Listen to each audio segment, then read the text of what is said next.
အမြင်ကျဲတဲ့မိဘတွေနဲ့အမြင်မကျဲတဲ့မိဘတွေပေါ့နော်ဘာတွေကွာခြားလဲနောက်ပြီးတော့ဘယ်သူကစံစားရလဲဘယ်သူကမစံစားဘူးလဲပြပြပေးမယ်နော်မြန်မာနိုင်ငံမှာအများစုကအမြင်ကျဲတဲ့မိဘတွေဒီအတွေးအခေါ်ဉာဏ်ပညာမြင့်တဲ့အမိဘတွေကဘာလုပ်တဲ့အောင်မလဲသားသမီးတွေသူတို့နော်လုံးဝအစင်မပြေပါစေနော်တောရွာလေးတွေမှာဆိုသိရမလားလှုပ်ဆာဆာလေးတွေကြီးပဲလေကိုမှရှိတဲ့ခြံခွက်လေးတွေနဲ့အမအပင်နန်းနေစိုက်ပြူရောင်းချပေါ့နော်အဲ့လောက်လေး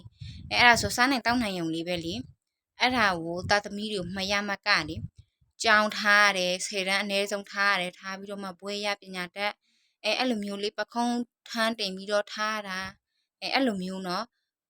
တချို့မိဘတွေကြတော့ဘယ်လိုလဲဆိုတော့သူကအမြင်မကျဲဘူးကွယ်ဒီပြောမယ်ဆိုလို့ရှိရင်ပေါ့နော်ဉာဏ်ပညာနည်းနည်းနှိမ့်တယ်ပေါ့ကွယ်အဲ့လိုမျိုးဆိုတော့ဘာလုပ်တဲ့အောင်မလဲသားသမီးကို၄တန်းထိပဲကြောင်းထားတယ်၄တန်းထိကြောင်းထားပြီးတော့မှ၄တန်းလဲပြီးတော့တေးစာရှင်စာရေးတိုင်တော်ပြီဆိုပြီးတော့ယောက်ျားလေးမိန်းကလေးထုတ်ပြီးတော့သူများအိမ်မှာခလေးထိန်နေသွားလှုပ်ခိုင်းအိမ်အကူတွေလှုပ်ခိုင်းနောက်ပြီးတော့မှစရင်ငါးတွေလှုပ်ခိုင်းစင်းငါးတွေကဘာလှုပ်ရတဲ့အောင်မလဲသူများလေကွက်ထဲမှာလေသူများကျွေးရတဲ့စားပေါ့နော်လေခွက်ထဲမှာတစ်နေ့လုံးနွားနဲ့ဘွက်တွေရုံပြီးတော့လဲတွေထွန်းနေပူကျဲတဲထဲမှာအမကောက်တွေရိတ်ပင်ပပန်းနေလောက်ရတာလာစားလဲဘာသိရမှာလဲကွယ်အဲ့ဒါလေးလှုပ်ပြီးတော့မှသားသမီးကိုအဲ့လိုမျိုးထားတာတချို့မိဘတွေကလည်းမသိတဲ့မိဘတွေကရှိသေးတယ်အနိုင်ခံမှမသိကိုသားသမီးတွေလေအဲ့ဒါဘာလှုပ်တဲ့အောင်မလဲလာစားတွေကြိုထုတ်ပြီးတော့သူတို့လေသုံးနေသူတို့လှုပ်ချင်တိုင်းလှုပ်တာအမြင်ကျတဲ့မိဘတွေကျတော့အမလေးကိုသားသမီးကိုလုံးဝအထိမခံပြောစုမခံကိုပဲဘလောက်ပဲသူများနှင်းပြအောင်ပဲရောက်ဘလို့ပဲမျက်နှာငယ်ပြီးတော့မှသူများပေါ့နော်အောက်ကြနောက်ကြခံပြီးတော့မှအလှုပ်တွေလှုပ်ပြီးတော့ကိုသားသမီးအပေါ်ရအောင်ဆိုပြီးတော့ပခုံးထမ်းတင်တာအဲ့ဒါမြန်မာနိုင်ငံမိဘတွေ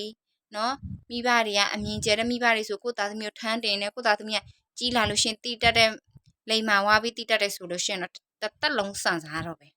တက်လုံးစံစားတော့အမြင်မကျတဲ့မိဘတွေကြတော့စိန်ကားတွေအိမ်ပေါ်တွေအဲ့လိုမျိုးရှောက်ထားတဲ့စက်ယုံတွေအလုပ်ခိုင်းနေဆိုတော့သူတို့လာစားလေးဘာရမှာလဲတသိန်း2သိန်းပေါ့အဲ့ဒါလေးနဲ့အိမ်ပြန်ပို့စားလိုက်ကုန်လိုက်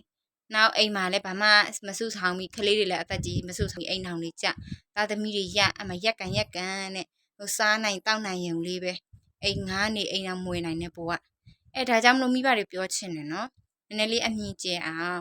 နော်အခုဆိုလို့ရှိရင် social media ခေတ်ရောက်သွားပြီဖြစ်တဲ့အတွက်ကြောင့်မို့အမြင်ကျအောင်စာရေးပါတယ်ဖတ်ကိုသားသမီးကိုပခုံးထမ်းတင်ပြီးတော့ပင့်တင်ပြီးနော်နောက်ပြီးကိုအတွက်လည်းကိုကြီးကိုကြမ်းမိုင်းလည်းကိုဂရုစိုက်ကြအဲ့ဒါလေးပဲပြောချင်ပါတယ်နော်